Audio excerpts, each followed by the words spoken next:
Sir, ಈಗ single ಸ್ಕ್ರೀನ್ಗಳೆಲ್ಲ ಮುಚ್ಚುತ್ತಾ ಬಂದಿವೆ, star ಸಿನಿಮಾಗಳು ಕಮ್ಮಿ ಆಗ್ತಿದೆ. ಅಂದರೆ ಒಂದೊಂದು ಸ್ಟಾರ್ 2-3 ವರ್ಷಕ್ಕೆ ಒಂದೊಂದು ಸಿನಿಮಾ ಮಾಡ್ತಾ ಇದ್ದಾರೆ. ಸೊ ಪ್ರೊಡ್ಯೂಸರ್ ಕೂಡ ಲಾಸ್ ಆಗ್ತಿದೆ, ತುಂಬ ಜನರಿಗೆ ಕೆಲಸ ಇಲ್ಲ, ಇದು ಕೂಡ ಎಫೆಕ್ಟ್ ಆಗುತ್ತೆ. ನಾನು ಇದೇ ನಮ್ಮ ಮನವಿ ಮಾಡಿದೆ ನಮ್ಮೆಲ್ಲ ಕಲಾವಿದರಿಗೆ, ಎಲ್ಲ ಕಲಾವಿದರು 2 ಸಿನಿಮಾ ಮಾಡಿ.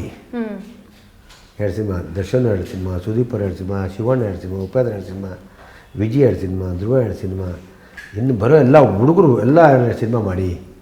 ಇಂಡಸ್ಟ್ರಿ ತುಂಬ ಹಸಿರುವಾಗಿರ್ತದೆ.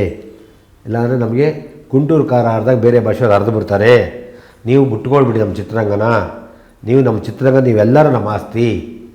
ನಾನು ಬಡ್ಕೋತಿದ್ದೀನಿ, ನನ್ನ ಸ್ವಾರ್ಥಕ್ಕೆ ಬೇಡ, ಉದ್ಯಮ ಉಳ್ಕೊಳ್ಳಿ, ನನ್ನ ಭಾಷೆ ಉಳ್ಕೊಳ್ಳಿ, ನನ್ನ ಸಿನಿಮಾ ಉಳ್ಕೊಳ್ಳಿ ಅಂತ ಕೇಳ್ಕೊತೀನಿ. ಇನ್ನು ಮುಂದೆ ಮಾಡ್ತಾರೆ ಅಂತ ಅಂದ್ಕೊಂಡಿದ್ದೀನಿ. ಇಲ್ಲಾಂದರೆ ಚಿತ್ರರಂಗ ಕನ್ನಡ ಅನ್ನೋದು ಮರ್ತಬಿಡ್ತಾರೆ. ನಮ್ಮ ಭಾಷೆ ಸಿನಿಮಾ ಇರೋದ್ರಿಂದಲೇ ಅನ್ನ ಭಾಷೆ ನಮ್ಮ ಬೆಲೆ ಇರೋದು. ಎಲ್ಲ ಸಿನಿಮಾ ಎಲ್ಲ ತುಂಬ ಕಷ್ಟ ಆಗ್ಬಿಡ್ತಾರೆ. ಆಮೇಲೆ ನಮ್ಮ ರಾಜ್ಯ ಸರ್ಕಾರಗಳು ಸಪೋರ್ಟ್ ಮಾಡಬೇಕು, ಇಂಡಸ್ಟ್ರಿ ಬೆಳೆಸಬೇಕು. ಇನ್ಫ್ರಾಸ್ಟ್ರಕ್ಚರ್ ಇಲ್ಲ, ಏನಿಲ್ಲ, ಏನು ಮಾಡ್ತೀರಾ?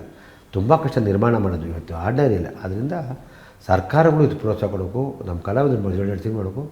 ಸಿನಿಮಾ ಇಂಡಸ್ಟ್ರಿ ನಮ್ಮ ಭಾಷೆ ಉಳಿತದೆ ಅಂತ ಹೇಳಿ ಇಷ್ಟಪಟ್ಟು ನಮ್ಮ ಕಾರ್ಮಿಕರು ಕೆಲಸ ಸಿಗುತ್ತೆ ಎಲ್ಲರೂ ಬರುತ್ತೆ.